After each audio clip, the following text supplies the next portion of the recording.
저희가 1년에 2달에 한 번큼씩 세미나를 하고 있는데 올해 세미나는 지난 1월 달에는 정상적으로 했고 3월 달에는 유튜브 방송을 통해서 했습니다.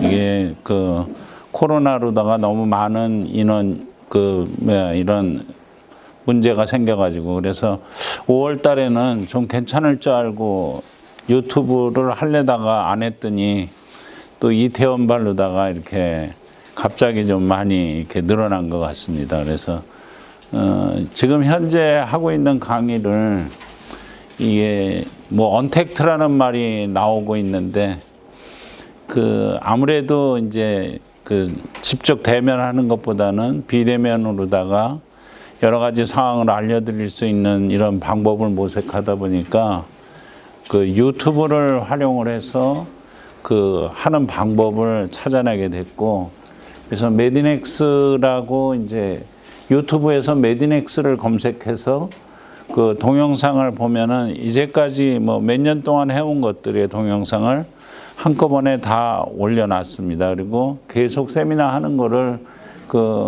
동영상으로 올려놓을 유튜브 방송을 통해서 올려놓을 예정이라서 그것을 통해서 여러분들이 자세하게 볼 수 있는 방법을 해놨습니다.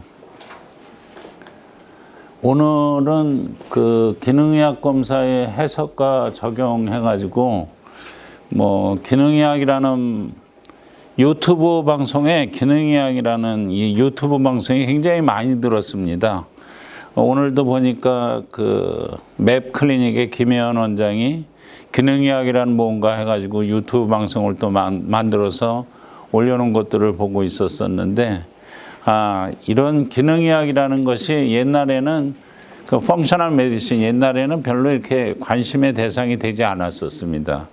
근데 이제 만성질환이 하도 이제 오랫동안 관리를 해나가지 못하고 비용도 자꾸 늘어나고 그러니까 만성질환을 어떻게 극복할 것인가 하는 문제점들이 대두가 되게 되었고, 그것을 하다 보니까 약 한 20년 전에는 이제 영양의학, 분자교정의학 이런 부분들로다가 설명이 됐던 것이 최근 들어서 이제 기능의학이라고 펑셔널 메디신이라는 것으로다가 많이 이렇게 이 간판도 이렇게 붙여놓고 있고, 또 이제 저희 같은 회사를 보게 되면 저희들이 이제 암 전문병원이라든지 또 일반 클리닉 같은 데서 병원급의 영업을 하다 보니까 그 병원 원장님들이 기능의학을 전공하신 선생님을 좀 추천을 해달라, 이런 식으로다가 기능의학이 이렇게 보편화돼 나가고 있는 것 같습니다. 그래서 여기에도 보면은 The Art of Functional Medicine이라고 했는데,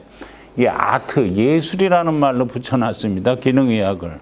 근데 기능의학이 예술이라는 것들은 뭐냐면 항상성을 찾아주게 되다 보면은 우리 몸이 스스로 질병을 치유한다라는 뜻에서 아마 아트라는 말을 붙여놓은 것 같습니다. 그래서 정상적인 기능을 방해하는 것을 제거하고 우리 몸속에서 정상적인 기능을 제거하는 기능에 움직이는 것을 못하게 하는 물질들이 있고 못하게 하는 이런 세균이나 바이러스나 이런 것들이 있어서 그런 것을 제거하고, 그 다음에 최적의 건강을 위해서 필요한 것을 넣어주게 되면 몸은 스스로 알아서 자연적으로 치유가 되는 학문, 이런 것들을 우리가 기능의학이라고 얘기를 하고 있습니다.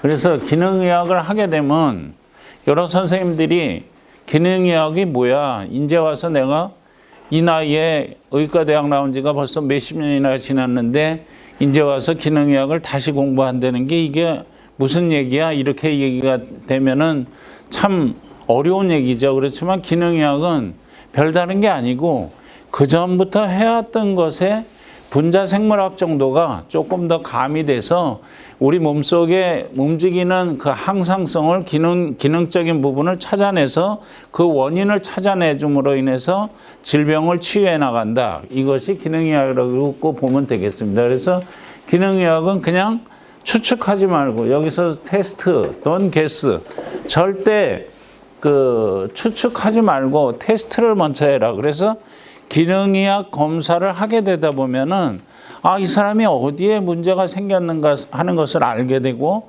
기능의학 검사를 통해서 질병의 치료 방법이 나오게 되는 것이죠. 그래서 기능의학 검사를 하게 되면 정상적인 기능을 방해하는 물질이 뭔지를 알아낼 수 있고 최적의 건강을 위해서 필요한 물질들이, 영양 물질들이 무엇인지를 알아낼 수 있기 때문에 기능의학을 하면서 질병의 치료들을 이렇게 예술적이라는 말을 붙여가면서 이렇게 할 수 있다라는 얘기죠. 그래서 이게 이제 블러드 케미스트리, CBC 검사 어느 선생님들이고 다 알고 있는 얘기입니다. 근데 거기도 이렇게 펑셔널이라는 언어를 붙여놨습니다. 그러면 이게 펑셔널하고 지금 트레디셔널, 전통적으로 하던 기능의학 차이는 무엇인가라는 것을 여러 선생님들이 이게 그게 뭐야 이렇게 하겠지만 범위를 좀 더 좁혀주고 우리가 나타날 수 있는 현상들을 더 좁혀놓은 것들이 이제 펑셔널 블러드 케미스트리라고 얘기를 하는 것입니다. 오늘도 이제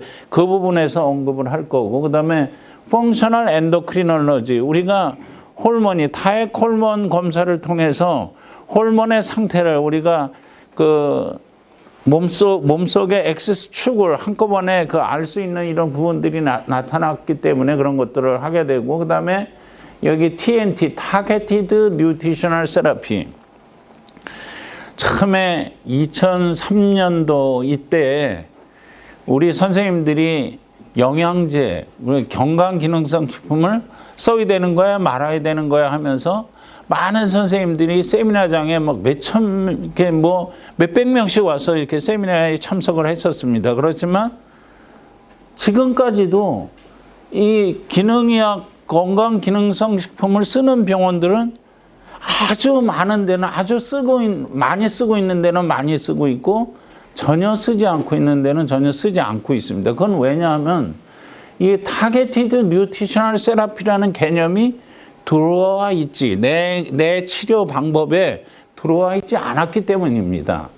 그래서 이제 이런 증상들을 검사를 통해서 우리가 여기 보면 호르몬 세라피를 하는 것들도 그렇고 메디케이션 테이퍼링 이런 하는 것들도 그렇고 완전히 이렇게 검사가 좀 더 기능의학적인 측면에서 움직이게 되는 것이고, 그런 기능의학적인 측면에서 국내에서 대표적으로 쓰이는 것들이 뭐냐면은 지금 모발 검사라는 것이 있습니다. 그리고 BIA 검사라는 것이 있고 타액 호르몬 검사라는 것이 이런 등등이 있습니다.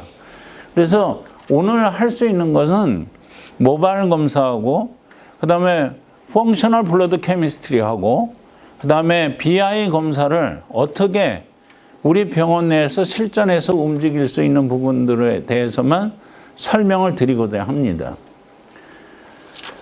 첫 번째가 모발 검사입니다. 모발 검사는 모발 속에 있는 미네랄을 분석해내는 검사입니다.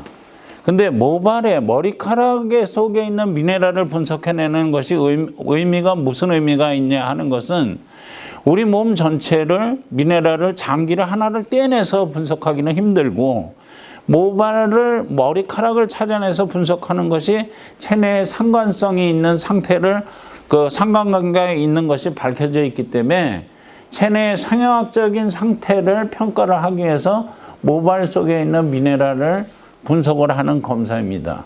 질병 예방을 위해서 우리 몸속에 여러 선생님들이 의학 교과서에 보면 칼슘은 몇 프로고 마그네슘은 몇 프로고 전체 미네랄 함량이 건강한 사람들은 어떻게 구성되어 있다는 것이 다 교과서에 나와져 있습니다. 그렇지만 우리가 그것을 실제로 검사할 수 있는 방법은 별로 없었습니다.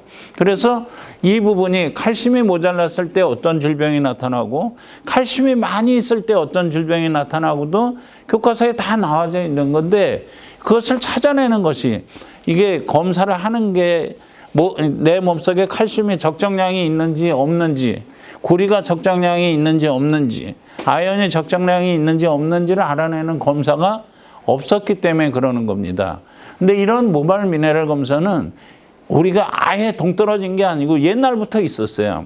보험수가 책자에도 건강보험 요양급여 코드 분류 나 452에 보면은 체조직, 고체 조직을 고형화된 조직을 이용한 검사 방법이 분명히 들어가져 있습니다. 그리고 한 원소당 분석하는 검사 수가가 약 38,000원 정도 되는 것으로 되어 있습니다. 그렇지만 너무 많이 비싸기 때문에 이것을 급여를 안 해주고 있었던 것들입니다. 딱딱 하나 혈액 검사를 통해서 검사를 한 부분에 대해서는 급여를 현재도 인정해주고 있는 상태입니다. 그래서 모발 검사는 비급여 검사로 보건복지부에서 인증을 받게 된 것입니다. 그러다 보니까 옛날에는 급여로 되지만 좋다라고 얘기했는데 병원의 경영이 이상한 방향으로 좀 바뀌다 보니까 비급여 검사라는 게 더 각광을 받게 됐습니다. 그래서 현재 모발 검사는 암을 전문으로 하는, 우리가 암을 전문으로 하는 병에서 치료를 하다 보면은 이게 아미노산 수액제도 쓰게 되고, 그 다음에 트레이스 미네랄제도 투여를 하게 되고, 그 다음에 뭐 이런 셀레늄 제제도 투여를 하게 되고 그러는데, 그것이 적정하게 투여를 했는지 안 했는지를 알아내는 방법이 모발 미네랄 검사가 되고, 모발 미네랄 검사를 하게 되면 이게 비급여 검사이기 때문에 비급여 검사는 병원에서 걸어놓은 가격이 그 병원의 가격입니다. 그래서 서울 지역에서는 대개 17, 8만 원 정도의 병원에서 공급을 하고 있는데, 이 광주 지역에 들어가면 보통 23만 원 정도가 이렇게 포괄적으로 매겨져 있습니다. 근데 내 병원에서 내가 30만 원을 붙여놔도 그것은 상관이 없어요. 그리고 30만 원을 신청하면 됩니다. 환자들한테 30만 원 받고 환자들은 보험회사로부터 30만 원을 다시 되돌려 받으면 되는 것입니다.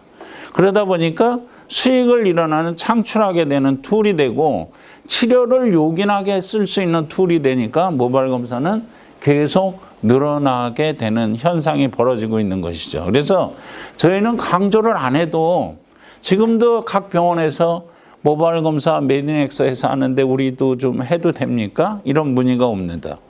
근데 그런 모발 검사를 다른 데 녹십자도 하고 있고 이런 데도 불구하고 왜 메디넥스한테 오느냐? 녹십자에 한 것은 실손보험을 실비 급여 처리를 비급여 처리할 수 있는 자료가 없어요. 왜냐하면 기술 개발을 이 메디넥스에서 했고 보건복지부에서 인증 비급여를 받은 자료도 메디넥스가 갖고 있기 때문에 그런 현상이 벌어지는 것입니다. 그래서 그런데도 왜 모발 검사가 대중화되지 않았느냐? 이것은 쉽게 얘기하면 검사 결과 해석의 어려움입니다. 검사 결과를 내가 이 검사를 하는데 많은 병원에서 보면 모발 검사를 그걸 왜 해? 혈액 검사만 하면 되지. 이런 식으로 되는 것입니다. 그리고 모발 검사를 알고 있음에도 불구하고 그 각각의 원소가 차지하는 모발 검사 표를 해석하는 데 어려움이 따르니까 하지 못했던 것입니다. 그 다음에 뭐냐면 의사의 영양 지식에 따라 결과가 따르다. 그러니까 의사가 영양학을 사실은 배우지 않았습니다. 요즘 의과대학에서는 영양학을 배우게 되어 있습니다.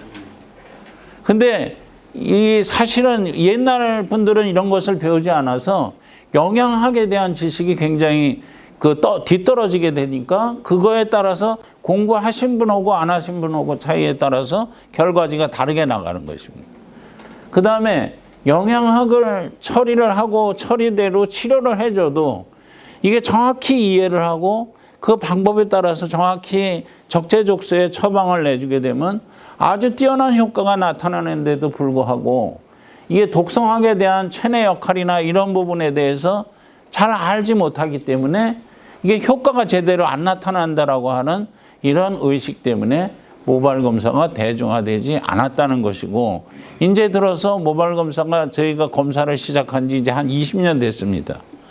뭐든지 어떤 기술이든지 신기술이 도입되게 되면은 그것이 정상화되고 대중화되는 시점은 대개 한 20년 흘러야지나 대중화되는 것들로 나타나지고 있습니다. 그게 대표적인 게 뭐냐면 임산부가 엽산은 꼭 먹어야 된다라고 하는 것이 의학과에서 다 지금 보편화되어 있지만 그것이 이미 발표된 시점은 언제냐면 1975년도에 발표됐는데 대중화된 시점은 1995년도에나 대중화됐습니다. 20년이 지나고 나서야 임산부들은 엽산을 먹어야 돼, 이런 식으로 됐던 것이죠. 그래서 지금 저는 이제 새로운 모발 검사라고 얘기를 해놨는데, 새로운 모발 검사가 아니고 모발 검사를 한 20년 동안 하다 보니까 모발 검사의 결과가 이렇게 나오면 어디에 문제점이 있고, 이렇게 나오면 어디에 문제점이 있고, 이렇게 나오면 어디에 문제점이 있다는 것이 몇 가지가 밝혀졌습니다. 원리가 나왔던 것입니다. 그래서 모발 미네랄 검사의 해석 기준의 표준화를 저희들이 좀 만들어 놨습니다. 그래서 해석 기준의 표준화를 통해서 모발 검사 결과지를 쉽게 이해할 수 있다는 것입니다. 오늘 하는 얘기가 그런 부분에 대해서 얘기를 드릴 것입니다. 그 다음에 그런 해석 기준의 표준화가 되면 일정한 처방 기준이 나가게 되는 것이고, 그러면 영양 세라피가 치료 효과가 이런 환자가 이렇게 좋아졌네 하는 것들을 쉽게 알아낼 수 있는 부분이 되는 것들입니다. 그 첫 번째가 모발 검사에서 지금 2003년도에 미국 FDA에서도 모발 검사를 꼭 해야 된다라고, 독성학회에서도 모발 검사를 꼭 해야 된다라고 해놨는데, 그 이유는 뭐냐면 독성금속 원소의 평가를 모발이 제일 정확하다라고 평가를 받았기 때문에 그런 것입니다. 근데 옛날에는 독성 원소의 검사할 필요가 없었어요. 왜냐하면 우리 몸속에 환경 속에서 들어오는 독성 원소들이 그리 많지 않았기 때문입니다. 근데 지금은 미세먼지다 뭐다 이런 걸로 인해서 우리 몸은 수없는 독성 원소의 공격을 받고, 그것을 헤쳐나가기가 힘든 조체로 만들어져 있고, 그렇기 때문에 원인을 알지 못하는, 우리가 보통 MUS라고 얘기하고 있는 알지 못하는 질환들이 우리 몸속에 나타나게 되는 현상이 벌어졌기 때문입니다. 그게 이제 환경 호르몬 검사도 요즘 들어서는 이제 독성 원소뿐만 아니라 환경 호르몬까지 이제 문제가 되고 있는 것이죠. 그래서 중금속은 우리 몸속에 있으면 안 되는 거예요. 그래서 우리 몸속에서 나타나는 질병 중에 이제 일본 미나마타에서 나타났다고 그래서 수은 오염으로다가 나타난 미나마타병이라든지, 그 다음에 중국 커산 지방에서 셀레늄 부족으로 나타나는 커산병이라든지, 뭐 이런 특성하게 원소들이 모자라서 나타나는 병들이 이미 다 알려져 있는데, 요즘은 이제 코로나19 때문에 환경이 참 많이 좋아졌지만, 중금속이 우리 몸속에 들어오게 되면 에너지 대사를 방해해서 만성 피로를 유발한다는 것입니다. 그러니까 이유 없이 병원에 와서 나는 피곤해 죽겠어요 그러는데 그 원인을 잘 찾지 못하는 거, 심리적이어서 이런 게 아니라 중금속 때문에 그런 것이 아닌 것을 찾아낼 수 있는 툴이 하나 만들어졌다는 것입니다. 그 다음에 요즘 아이들이 아토피 증상이 굉장히 많이 있습니다. 옛날에는 100명에 한두 명이나 나올까 말까한 아토피가 요즘은 열에 4명 정도가, 병원에서 태어난 아이의 열에 4명 정도가 아토피 증상이 나타난다라고 하는데, 그것도 중금속의 영향으로 나타나